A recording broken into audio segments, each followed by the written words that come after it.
Because I don't think anyone can argue Caitlin Clark has changed the game. She changed it in college and in the WNBA. We know she broke all those records in college. But what was it about Caitlin that has just garnered so much attention and changed things the way that she has? You know, Rihanna, obviously she's a basketball player, clearly, as you can see, but she's also an entertainer. The WNBA is going crazy about Caitlin Clark's play, and Christine Brennan's bombshell tell-all about her recently became a #1 bestseller. The women's sports movement and Caitlin Clark aren't simply taking off. It's revealing every dark secret regarding the league's attempts to undermine their own golden goose. And it seems like every story or excerpt or interview that Christine does turns up the heat a little bit more on what Caitlin Clark's first year in the WNBA looked like and the lack of preparation from the league level to the players to, you know, even logistically. This league was not ready for this phenomenon to take over. The book that was meant to commemorate Clark's spectacular rookie campaign has turned into a scathing critique of the WNBA's management. Additionally, the fear in league offices is growing more quickly than the virality of Clark's logo, 3ES. This league is full of drama, absolute drama. Now, we knew when Christine Brennan, the journalist who wrote the upcoming Caitlin Clark book, the stories emerging from this book is going to light the league on fire. I mean, seriously.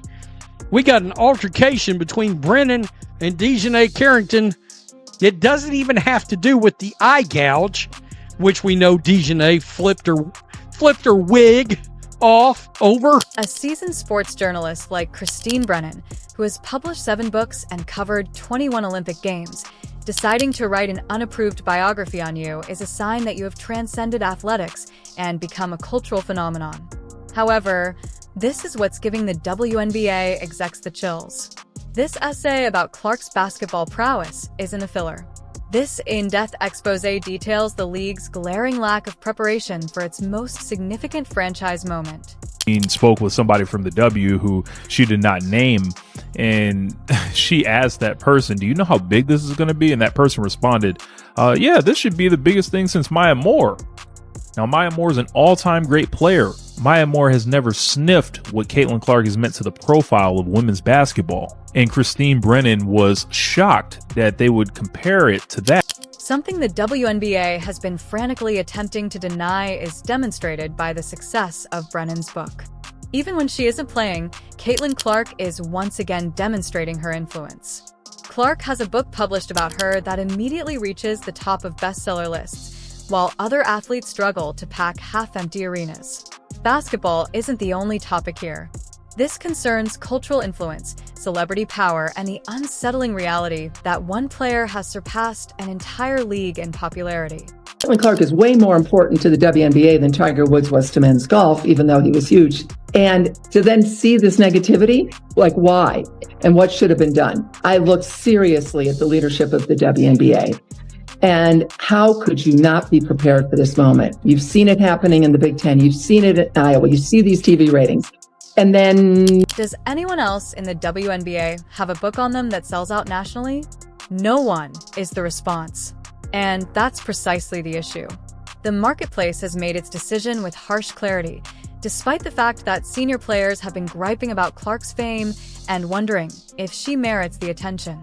People who enjoy inspirational sports tales aren't the only ones purchasing this book, because they want to know the truth about what actually transpired during Clark's transition to professional basketball. They are purchasing it. People are doing a really good job promoting it for her. I mean, for the folks who are against the Brennan notion or the promotion, they surely are doing a lot of promoting for her. I mean, Dejanay Carrington. According to Brennan's book, Clark called a senior league official the day after she announced her intention to enter the WNBA draft to get their reaction to the announcement. In reaction, the officials likened Clark's possible influence to Maya Moore's league debut. Can you believe that, Maya Moore?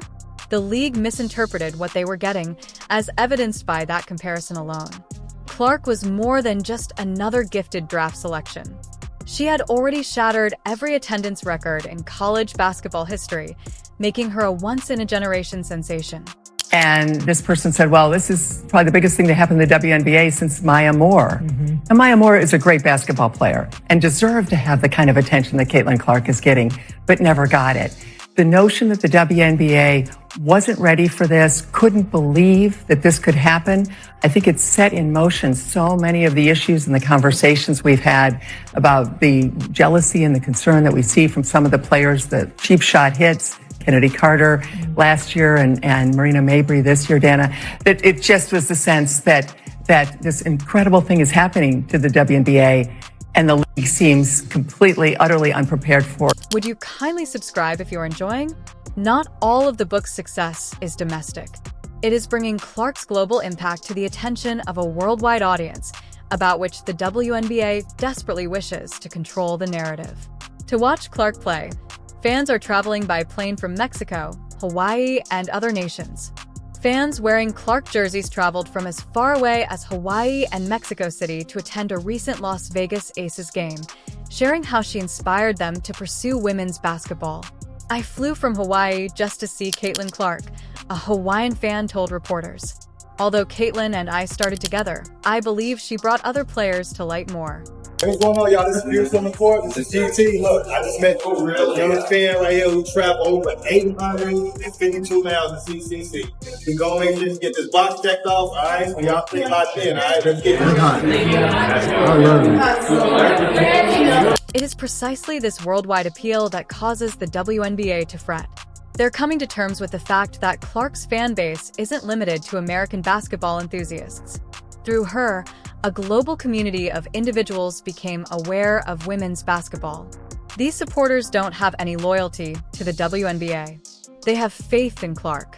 Within 48 hours, when she is injured and unable to perform, ticket prices fall by 70%.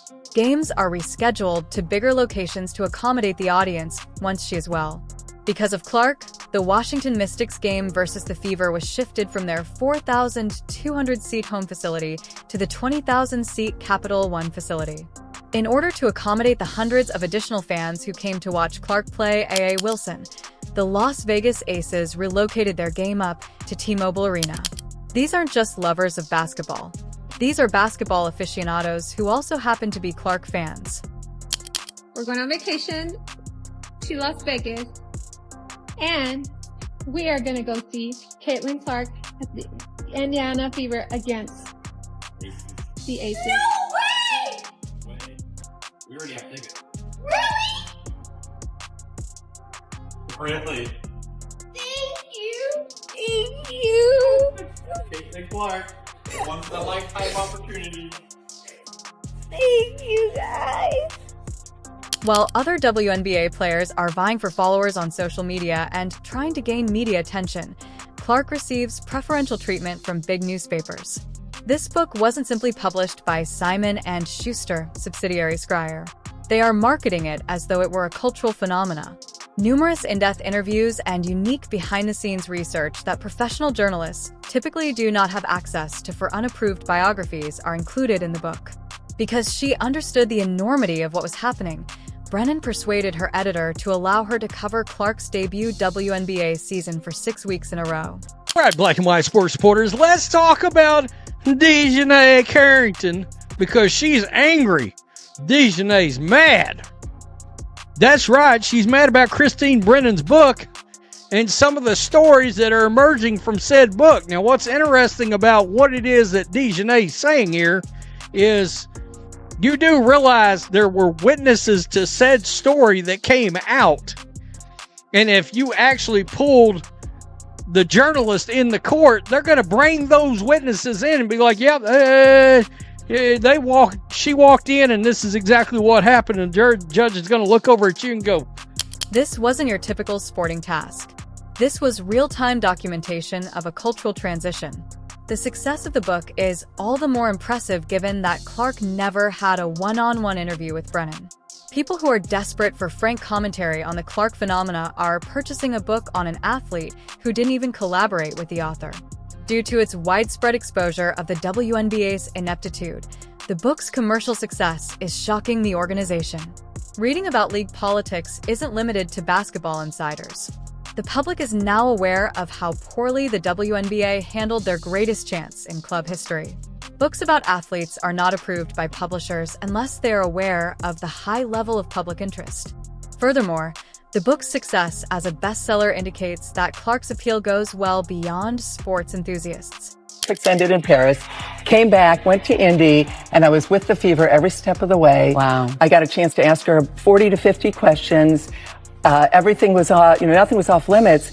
And she is, as I say in the book, she's 22 going on 40 or 50. Everything you can thrown tell. at her. I asked her about her like of the Taylor Swift post about Kamala Harris, endorsing Kamala Harris. Would she be endorsing her? You know, you could ask those kinds of questions.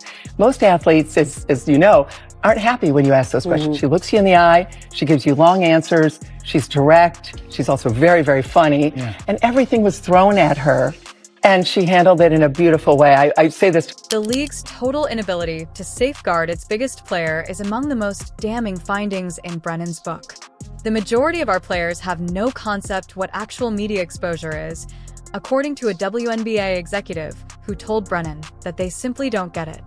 However, physical protection in court is more important than media exposure.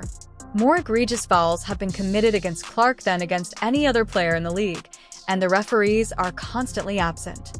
Since the league won't do its job, Clark's teammate Sophie Cunningham has taken on the role of unofficial protector. In her book, Caitlin Clark describes the physical abuse she endured in the WNBA, like as being prodded and shoved, treatment that is unacceptable for male athletes like Steph Curry or LeBron James. Tennis great Chris ever questioned the league's inaction and referred to Clark as the greatest thing to ever happen to women's basketball, pointing out the terrible optics when even actresses from pornographic films complain about the lack of player protection. Although Caitlin Clark is heavily featured in advertising, the WNBA does not protect her on the court despite using her to boost ticket sales and viewership records. This financial benefit was almost put in jeopardy by the league's ineptitude.